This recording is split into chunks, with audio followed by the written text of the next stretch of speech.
नमस्कार, times of Swaraj में आप सबों का स्वागत है और मैं हूं संतोष सिंह। और आज हम टाइम्स ऑफ स्वराज में चर्चा कर रहे हैं कि 4 फेज का चुनाव हो चुका है। हर पॉलिटिकल पार्टी अपने अपने तरीके से गणित बिठा रहा है कि हमें क्या करना है आगे के 3 फेज के लिए, और इन 4 फेजों में से क्या सीख लेनी है। तो बड़ा सवाल ये है कि एक ऐसा चेहरा जिस चेहरे पर तेजस्वी ने सबसे ज्यादा भरोसा किया, पूरी कैंपेन जिसके सहारे चला रहा है, वो कहाँ खड़ा उतरा। क्योंकि अब ये सवाल उठना लाजमी है, क्योंकि जिन 4 फेज में इलेक्शन हुआ है उसमें 2 फेज ऐसा था जो पूरी तौर पर उसके सहारे जीता जा सकता था, मतलब उसके वोटर के सहारे चीजें बदली जा सकती थी। लेकिन क्या हुआ, क्या वाकई में उनके वोटर वोट देने के लिए सामने आए? क्या खुलकर उन्होंने साथ दिया? क्या हम बात मुकेश सहनी की कर रहे हैं। मुकेश सहनी पर जितना बड़ा दाव तेजस्वी ने लगाया है, हमें नहीं लगता है कि लालू ने अपने राजनीतिक जीवन में कभी इस तरीके से किसी एक व्यक्ति पर दाव लगाया हो। तमाम राजद के नेताओं को छोड़कर वो तेजस्वी ने सिर्फ और सिर्फ मुकेश सहनी पर दाव लगाया। उनके दाव के पीछे का वजह जो रहा हो, पीछे जो भी उनकी सोच रही हो, लेकिन एक माहौल बनाने की कोशिश हुई कि सहनी वोटर हमारे साथ आया। और औरंगाबाद से लेके मुंगेर तक जो खबर आ रही है, जो चीजें सामने आ रही है, तेजस्वी का ये दाव पूरी तौर पर खाली होता हुआ दिख रहा है। एक ऐसे व्यक्ति पर उसने दाव लगाया जो अपने वोट का भी महत्व नहीं समझा। दरभंगा का वो वोटर है, वहां वोट देने तक नहीं गए। दरभंगा के जिस इलाके का वो रहने वाला है, उस इलाके में सहनी ने बड़ी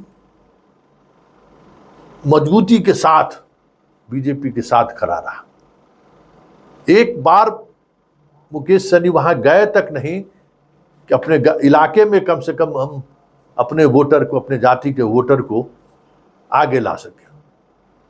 और चौथे फेज की बात कर रहे हैं, चाहे वो समस्तीपुर हो, चाहे वो दरभंगा हो, चाहे वो बेगूसराय हो, चाहे वो मुंगेर हो, चाहे उजियारपुर हो, चारों के चारों कंस्टिट्यूएंसी जैसे रहे हैं जहां सहनी की अच्छी खासी आबादी रही है, अच्छे खासे वोटर रहे हैं। लेकिन इन चारों कंस्टिट्यूएंसी में उस तरीके की चीजें देखने को नहीं मिली। लगा ही नहीं कि मुकेश सहनी के आने से सहनी के वोटर में कोई बड़ा बदलाव आया। लोग कह रहे थे, जब हम इस पे बात कर रहे थे तो कह रहे थे कि देखिए सहनी एक ऐसी जात है ना, इसका नेता वही हो सकता है जो उसके साथ चटाई पर बैठकर तारी पिएगा, पोखर में जाकर मछली मारेगा, या नहीं तो फिर निषाद जी जैसे बड़े स्ट्रेचर का आदमी। ये पैसा फेंक के जो है राजनीति करने वाला आदमी सहनी के दिल में कभी राज नहीं कर सकता है।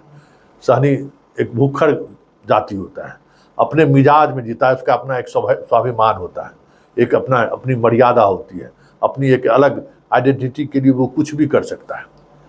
वो सारी चीजें मुकेश सहनी में नहीं दिखती है। विचारों में अस्थिरता नहीं है जो मल्लाह जाति को पसंद नहीं है। फिर कमिटमेंट नहीं है चीजों से, ये भी उसे पसंद नहीं है। और लड़ाकू जो एक छवि होती है वो भी नहीं है। ऐसा लगता है जैसे कोई बिजनेसमैन हो, सौदेबाजी कर रहा हो, सौदा पट गया तो ठीक है, नहीं तो फिर हम अलग राह अपना लेंगे। इस तरीके के चरित्र को कभी बिहार के सहनी ने तवज्जो नहीं दिया है। अगर हम बीजेपी के साथ हैं तो हैं अंतिम दम तक, और बीजेपी ने तवज्जो नहीं दिया तो हम रातों रात भाग आए राजद के यहाँ। राजद में कुछ हुआ तो रातों रात भाग कर चले जाएं फिर बीजेपी के पास। ये चीजें बिहार के सहनी को पसंद नहीं रहा है, क्योंकि उनका स्वभाव वो नहीं रहा। और यही वजह रहा कि दूसरे फेज के बाद तीसरे फेज में खगड़िया में बहुत सारी चीजें स्पष्टता के साथ सामने आ गया कि जो 10-20% सहनी जो आरजेडी के माइंडसेट के पहले भी रहे हैं, बस उतना ही वोटरों को वो खींच पाए, बड़ा टूट वो नहीं कर पाए। वो गांव-गांव जाने के बजाय तेजस्वी के मंच पर भाषण देते रहे, जबकि तेजस्वी उन इलाकों में जाते रहे जहां यादव की बहुतायत आबादी रही है। और यादव के सहारे वो साधन किए। कभी ये नहीं हुआ कि किसी सहनी के इलाके में मुकेश सहनी अकेले जाकर चीज़ों को रखते, सहनी के इलाकों में जाकर वोट मांगते, सहनी को प्रेरित करते कि भाई आप आरजेडी को वोट को, ये कहीं से दिखा नहीं। और यही वजह रही कि 3 सीटें मिलने के बावजूद भी, एक तो सहनी किसी उम्मीदवार को इसने टिकट नहीं दिया, अपना उम्मीदवार जो मधुबनी में जिसका झंझारपुर में जिसका चुनाव भी हो गया, कभी ये नहीं लगा कि वहाँ मजबूती के साथ वो प्रचार कर रहे हो। अभी मोतिहारी में एक इनका उम्मीदवार है, चुनाव लड़ रहा है, अब देखना होगा वहाँ भी कुशवाहा को उन्होंने टिकट दिया, किसी सहनी को टिकट नहीं दिया। एक ये भी लोगों के अंदर में है कि भाई सहनी की राजनीति तो आप कर रहे हो, लेकिन एक भी सहनी को आपने टिकट नहीं दिया है, ये भी चर्चा है। और इन तमाम चर्चा के बीच जो सबसे बड़ी चर्चा है कि ये तो तेजस्वी के हेलीकॉप्टर का भाड़ा वहन कर रहा है, इसलिए साथ घूम रहा है। इसकी राजनीतिक विरासत या राजनीतिक हैसियत कुछ है ही नहीं जो अपने समाज के लिए कुछ कर सके।